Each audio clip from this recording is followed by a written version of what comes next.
Hey guys, Mech Knight here, and it's finally happening. Junormous 2024, Week 4.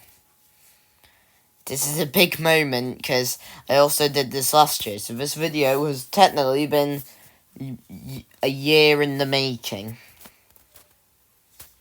And honestly, I think my drawings show how much I've improved since last year.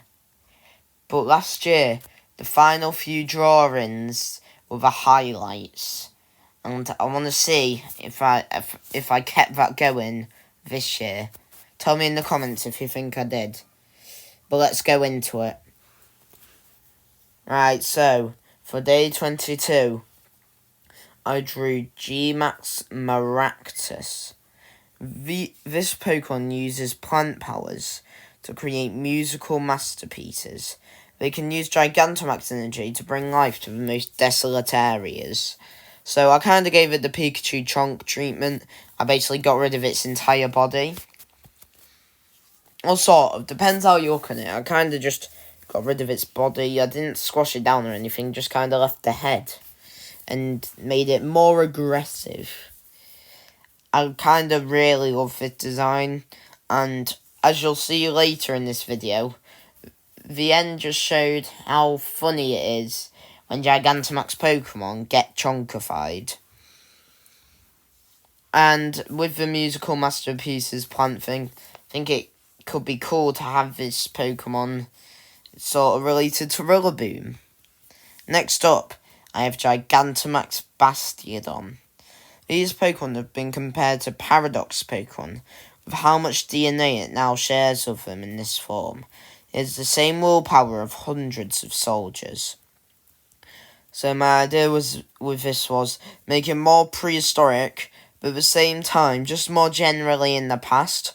A bit more medieval, really, since Bastiodon named after a bastion, and those are like massive castles. So I made it more of a massive castle, and I made the rocks look more deadly. Now this is one where I think my new art style since last year, making it a lot more 3D looking, really shines through. Next up we had Gigantamax Rampardos. Now I've got some explaining to do for this one, because if you're doing this challenge at home, you might have noticed on the list, instead of saying Gigantamax Rampardos for this day, it says Gigantamax Bastiodon twice. So whatever you did with this day, be it take it as a rest day, because rest days are important, especially if your art takes lots of time. Or you just drew another Bastiodon form, or you were able to figure out it was meant to be Rampardos, which I won't put it past you if you don't, because honestly, I barely remembered looking through the list. But whatever you did, that's fine, it's my own fault. These Pokemon are said to have been depicted in ancient scrolls, long before Gigantamax Pokemon ever existed. No one knows how these Gigantamax Pokemon came to be at that time. So my idea is kind of like the Gigantamax Toxtricity on the hill in Galar. You would be able to go to like a museum in whatever game this is in, and they would give you like a scroll showing this Gigantamax Pokemon like terrorizing a village or something, or maybe even fighting with Gigantamax Bastiodon, and you would have to like figure out how they depicted it back then. I also like the design of this one, tried to make it more T-Rex shaped. Right, for the next day, Gigantamax Runerigus. Now I think this really shows how stones look really good in my new art style. I think they just look realistic. These Pokemon have filled their Gigantamax energy with spirit, becoming a raging Gigantamax flame. Something about this Pokemon is constantly being deteriorated by spiritual energy. So my idea is, the ghost of this Pokemon mixed with the Gigantamax energy to make a flame. This is probably the most different. I didn't like it at the time, but as I drew the others, I did actually come to like it a lot more. Mainly just for the concept. I kinda like the idea of a Gigantamax Pokemon becoming a flame, when it wasn't anything like that before. Also, you might be able to tell the Gigantamax cloud swirls on the head weren't planned out. I kinda added them last minute because I forgot. But at least I figured out that I forgot, right? Next up, we have Gigantamax Dedenne. These Pokemon have almost all attacks bounce off of them painlessly. Despite eventually fainting, the Pokemon in this form don't feel pain. Their tails act as lightning rods. Honestly, this might be the best design of this challenge. I just love how much personality I just crammed in there. How similar it is to Togedemaru, but also how much of its own thing it is. And I think I did give it the chonky treatment, but for this one I just had to. I think their tails acting as lightning rods look cool, and I think it having a star at the end also really looks cool. It's basically one massive lightning rod. I also like the little cute tufts of hair on his head, kind of making him look like a mad scientist or something. Now, like with the 2 Generation 4 fossil Pokemon also being in this last week, I had 2 Pika clones. So this is Gigantamax Togedemaru. When in this form, these Pokemon have their skin hardened to be as tough as steel. Their spikes and spines can cut through even obsidian. Now, I've said in the other weeks that these Pokemon are randomly generated, and that's not wrong. I did randomly get Bastiodon and Dedenne, but I thought it would be cool for each of them to have a counterpart.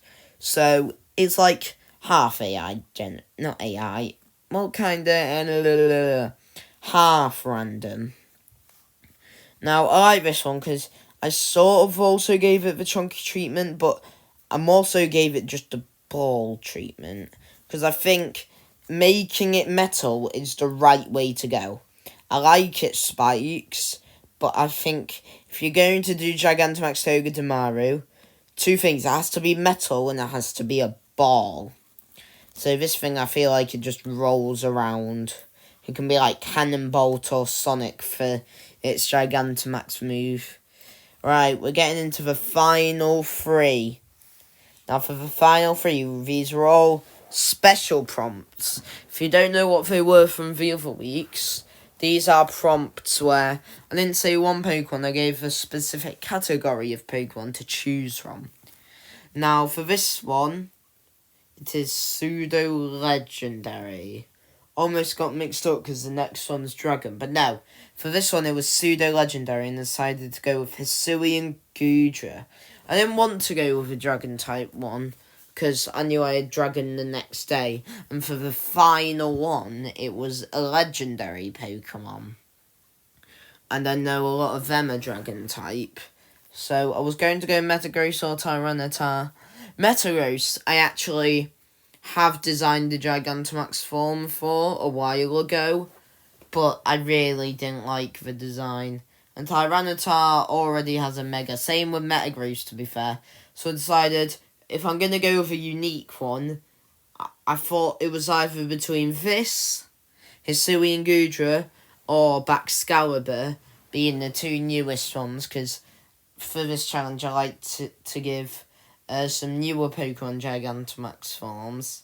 But I suppose I didn't do that as much as last year. Last year I think I was just more hyped about Gen 9. This year I didn't do it as much since they were all random. But I thought Hisuian Gudra fit the best. So these forms make the Pokemon incredibly drowsy even after they leave the forms. They sweat acid and their metal shells are toxic to the touch. So I did want to add some poison elements in, since I for one feel that Gudra should have been poison, bug or water, something like that, since the beginning. Mainly poison though, that would work the best. So I made the goo more poisonous. It's still sleepy, as you can tell. And I think it kind of looks too cartoony. But at the same time, I just really like it. And poisonous metals do exist in mercury. So we can just say this is hardened mercury if you want to. I'm not a physics person. If you can't harden mercury, tough luck. Right, next up, Gigantamax Tatsugiri. These Pokemon aren't as powerful as other Gigantamax Pokemon, but they are famous for their ability to combine attacks. Legends say these Pokemon were the source of all of Hisui's reign. Now for this one, I knew that I had to include all three colours of Tatsugiri. If I didn't, that would just be silly. The orange one is the most famous, so I did make that one the main one. Now for this, I knew it had to be water type still, and this one was for the day where it was dragon, and I thought water, dragon, those two, water and electric, those are dragon's weaknesses. So I thought, why not? Let's make it ride a thundercloud. It's already sort of riding a cloud, so I think making it ride a thundercloud also looks best. Also, I'm just realising, did I forget the Gigantamax swirls on Hisui and Gudra? I don't remember them, but if I did, that means I've forgotten them 2 times during this challenge. Well, if you don't count Runerigus, which at least I noticed and added it later, but I was late, so depends how you look at it. So like this, I feel like if they did do this, so they would also have to give Gigantamax Dondozo a Gigantamax form, and so Tatsugiri's probably wouldn't work like this. But if Tatsugiri was given a standalone one, I'll be honest, this is what I imagine them doing. Also, in the top right, why does that colour scheme remind me of something? I just remembered. I've been staring at this a long time, trying to think what it reminds me of. I knew it kind of reminded me of Albedo from Ben 10. I've been just staring at it, trying to think of what that colour scheme and what it reminds me of. And then I realised it's Ultimate Wildmot. It looks like Ultimate Wildmot. So, that's cool. I'm glad I finally realised that, because that would be on my mind forever if I never realised that. And for the final one of this challenge, for last year, it was Arceus. I thought about redesigning it for Legendary. I thought about showing how much my skills have come. But I thought that we've got the Christ of Pokemon. This year, I did the Antichrist. Gigantamax Giratina. These Pokemon gain the ability to create constructs of pure darkness in this form. Some say all of this Pokemon's energy has been corrupted by Gigantamax energy.